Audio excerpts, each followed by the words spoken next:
હવે જોઈએ વર્તુળાકાર ગતિ. અહીં આપણે કોઈ વાહનની વર્તુળાકાર માર્ગ પરની ગતિનો વિચાર કરવાનો છે. જ્યારે કોઈ પણ પદાર્થ વર્તુળાકાર ગતિ કરતો હોય ત્યારે તેનો કેન્દ્રગામી પ્રવેગ જે છે એ v²/r જેટલો હોય છે, જ્યાં r એ તેના વર્તુળાકાર માર્ગની ત્રિજ્યા છે અને v તેનો વેગ છે. બરોબર છે. અને આ જે પ્રવેગ છે એ કેન્દ્રગામી પ્રવેગ હોય છે, એટલે કે કેન્દ્ર તરફનો આ પ્રવેગ હોય છે.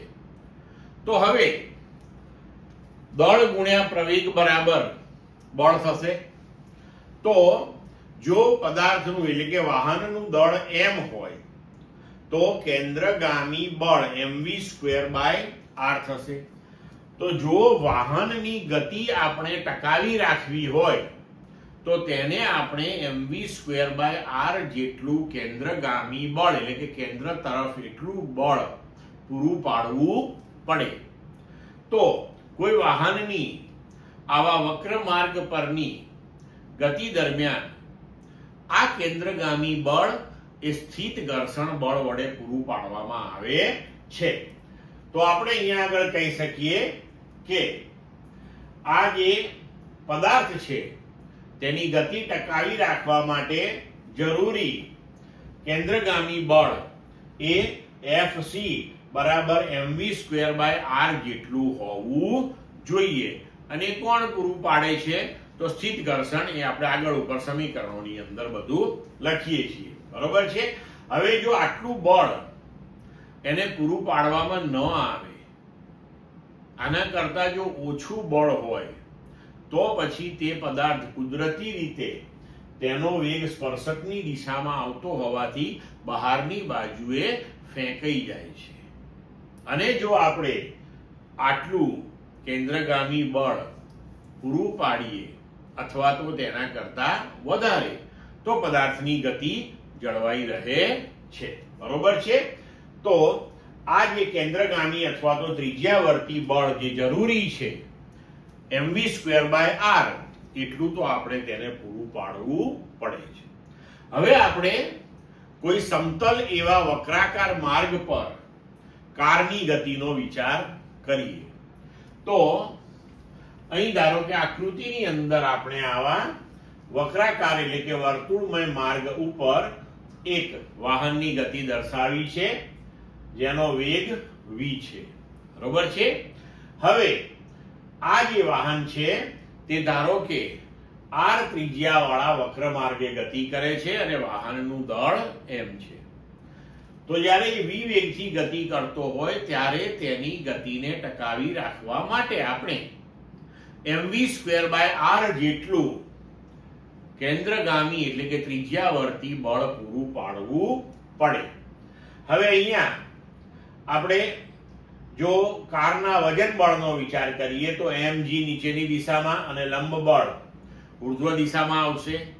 હવે શિરોલંબ દિશાની અંદર આ કાર ઉપર કોઈ પરિણામી બળ લાગતું નથી, એટલે આ બંને બળ એકબીજાને સમતોલે છે.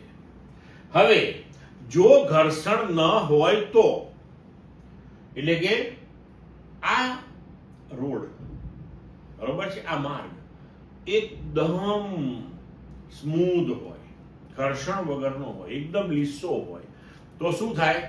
વાહન બહારની બાજુએ ફેંકાઈ જાય.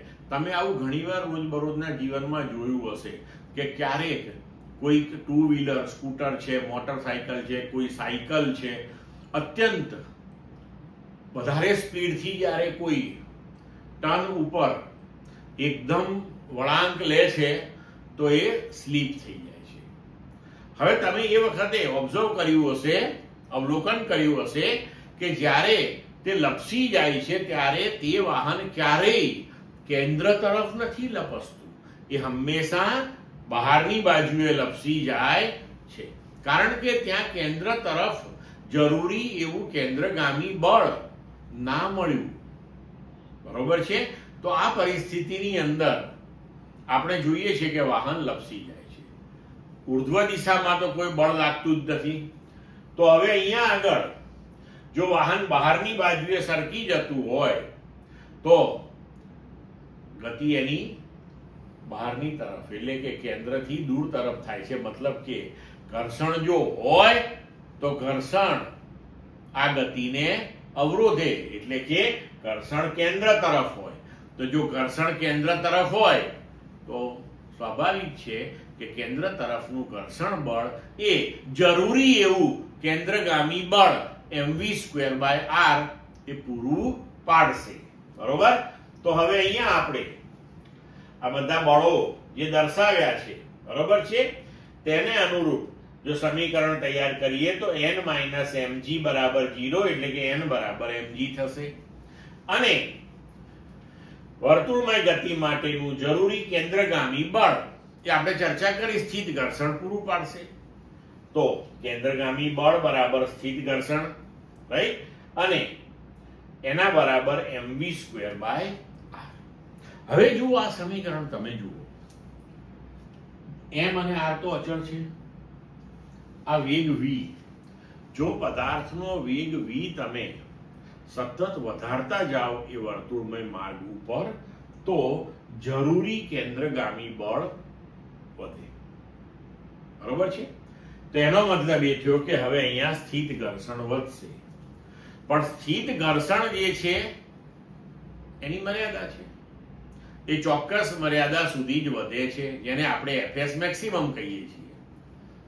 તો એ fs મેક્સિમમ સ્થિત ઘર્ષણ બળ જ્યારે થાય એ વખતનો જે વાહનનો વેગ છે એને આપણે v મેક્સિમમ કહીએ ધારો કે.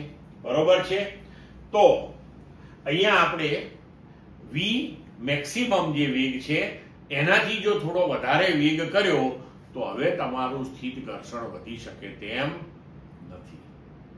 તો હવે કેન્દ્રગામી બળ પૂરું પાડી શકાતું નથી. તો એવા કિસ્સામાં વાહન હવે બહારની બાજુએ ફેંકાઈ જશે. તો હવે અહીંયા આપણે સમજી શકીએ છીએ કે જો fs એ mv²/r કરતા નાનું હોય બરોબર છે તો વાહન રસ્તાની બહાર ફેંકાઈ જશે.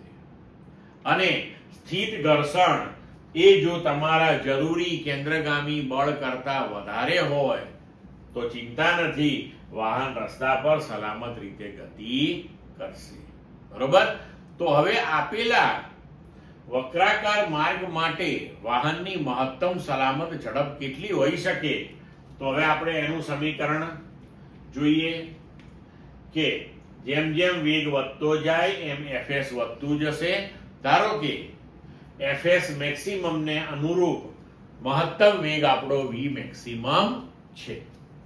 તો fs મેક્સિમમ બરાબર mv² મેક્સિમમ અપોન r બરાબર μs ઇન્ટુ n. પણ n બરાબર પાછું mg. તો mv² મેક્સિમમ અપોન r બરાબર μs mg. m કેન્સલ થઈ જશે આ બંને. બરોબર? તો v² બરાબર થઈ જશે μs gr. તો v મેક્સિમમ નું સૂત્ર થશે √μs gr અથવા તો μs rg. અહીં તમે જોઈ શકો છો કે આ v મેક્સિમમ નું સૂત્ર મળ્યું. મતલબ કે આપેલા વક્રાકાર માર્ગ ઉપર જો તમારું વાહન આ વેગથી વધારે વેગ સાથે જો ગતિ કરશે તો એ ચોક્કસપણે રસ્તાની બહારની બાજુએ ફેંકાઈ જશે. એટલે કે આપેલા સમતલ વક્રાકાર માર્ગ માટે આ વાહનની મહત્તમ સલામત ઝડપ થઈ કહેવાય. બરોબર છે? અહીંયા જુઓ ખૂબ અગત્યની બાબત એક જોવા મળે છે આપણને કે વાહનની મહત્તમ સલામત ઝડપ એ વાહનના દળ ઉપર આધાર રાખતી નથી. એટલે કે કોઈ તમને વક્રાકાર માર્ગ આપેલો હોય અને એ વક્રાકાર માર્ગ માટેની મહત્તમ સલામત ઝડપ એ સાયકલ માટે ગણો કે મોટરસાયકલ માટે ગણો કે કાર માટે ગણો એ સમાન જ રહેશે. અને જો કોઈ પણ વાહનની ઝડપ આ ઝડપથી વધી તો ચોક્કસપણે એ વાહન રસ્તાની બહારની બાજુએ લપસી જશે, ઢસડાઈ જશે. ક્લિયર એકદમ મિત્રો?